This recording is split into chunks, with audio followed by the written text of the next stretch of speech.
Hey, what's up YouTube? Sapper back with another Destiny 2 PvP video. Have you ever wanted to top the charts and lead your team to victory? Then look no further, because today I'm going to show you how to get better at PvP.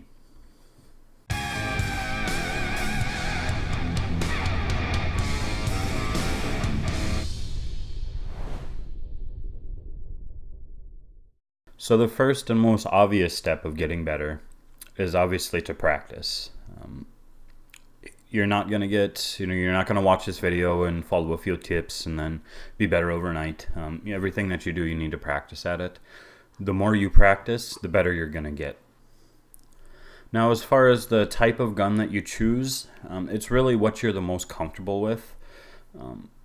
If you never use scout rifles, you're not going to do that good if you go in there with a Mida.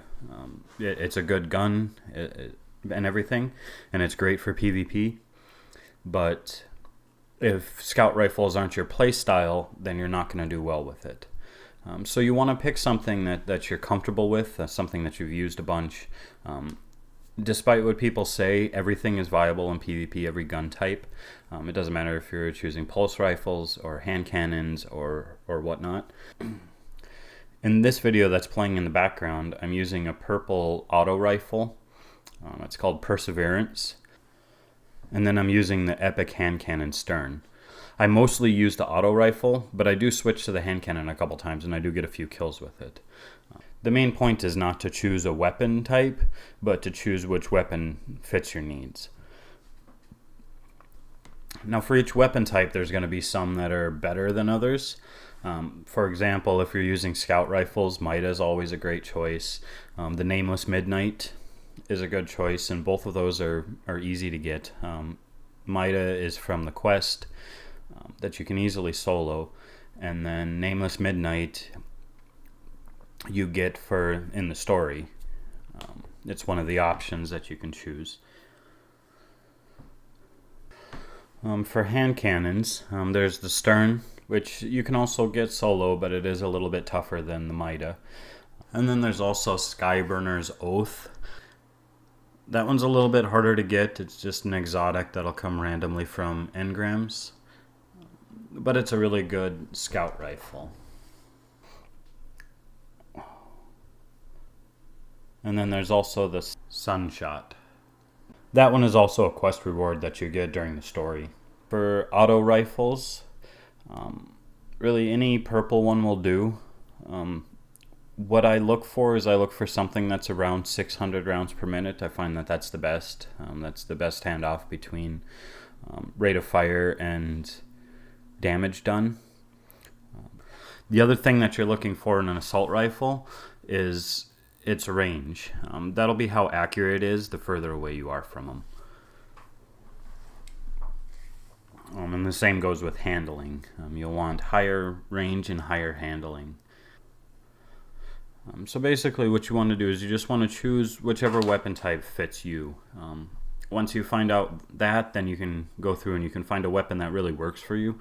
You want to just play around with some different ones and see which one works the best.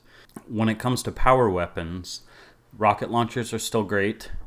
The problem is that most of them won't have tracking, and even the ones that do have tracking, it doesn't work the best in PvP. It's something that you'll just need to practice at. The more you practice at shooting with the rocket launcher and kind of guessing where they're going to be, the better off you'll be. There are also some good grenade launchers. I have one that shoots sticky grenades, and then they have proximity on them, so they don't just explode, they wait for someone to walk by. That's a really great grenade launcher. I use it all the time. Shotguns can also be a good choice, but both shotguns and sniper rifles are really situational, so I don't like to use those. I like to use the rocket launchers and the grenade launchers instead. And then the same thing goes for submachine guns. There are some really good submachine guns, but they have a much lower range, so if it's a big wide open map, you're not going to do that well with it. You want to think of a submachine gun as having just slightly longer range than a shotgun. So it's really good for close quarters, but they're widely inaccurate when you're further away. So when it comes to your exotic for your armor, what you really want to do is just read all of them and see which one fits your playstyle. For example, for Titan, there's a helm that reduces the cooldown of your grenades and your super and everything when you get hit. It's a really great exotic, but it doesn't really fit my playstyle. I'm not really the one to run away when I start getting hit, so I'm not really going to get a lot of use out of that one. So I picked one that better fits my playstyle.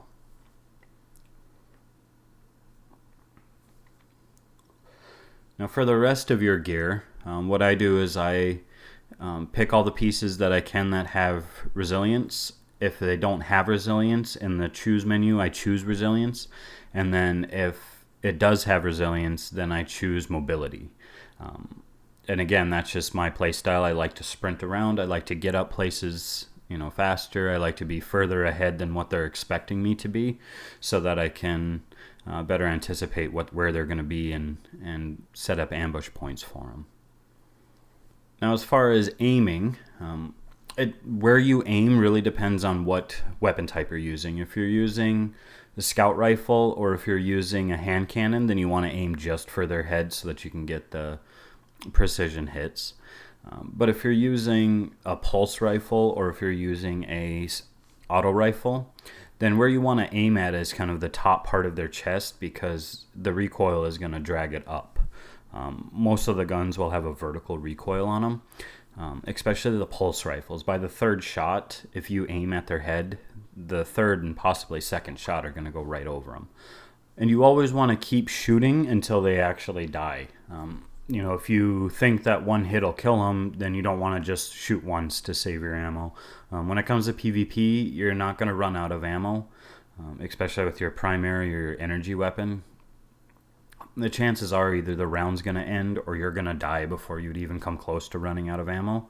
So you want to just keep shooting, just to make sure that you don't leave them with just a sliver of health so that they can escape.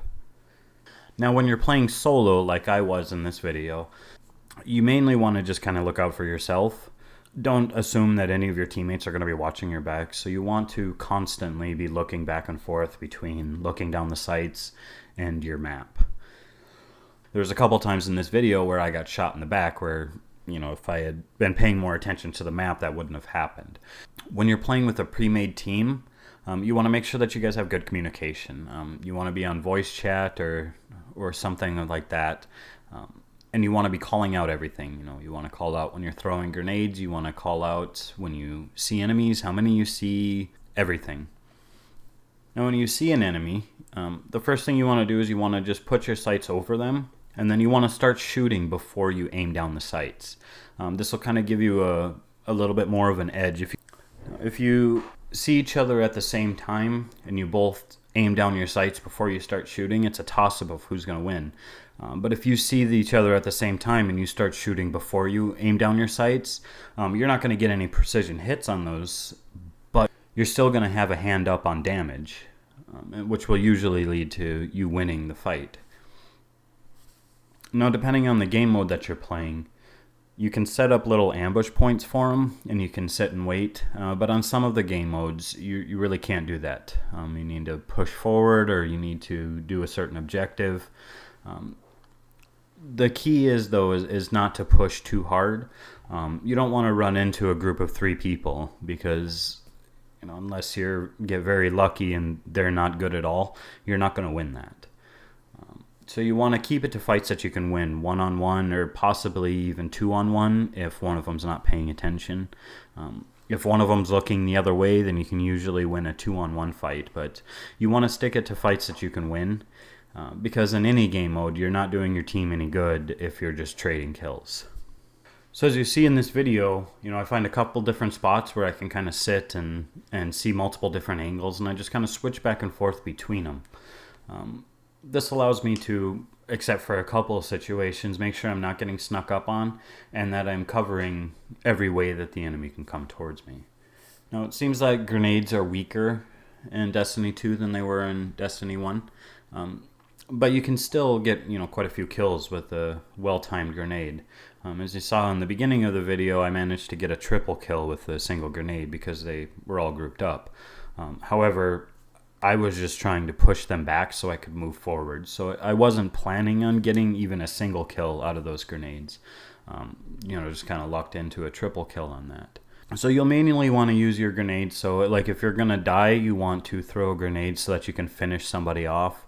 Or you can use them to keep people off of an objective. Most of the time your grenades are going to be used defensively. Now as far as super usage, that really depends on which game mode you're playing. If you're playing quick play, you're probably going to get your super up 2 or 3 times, so you can just use it on cooldown.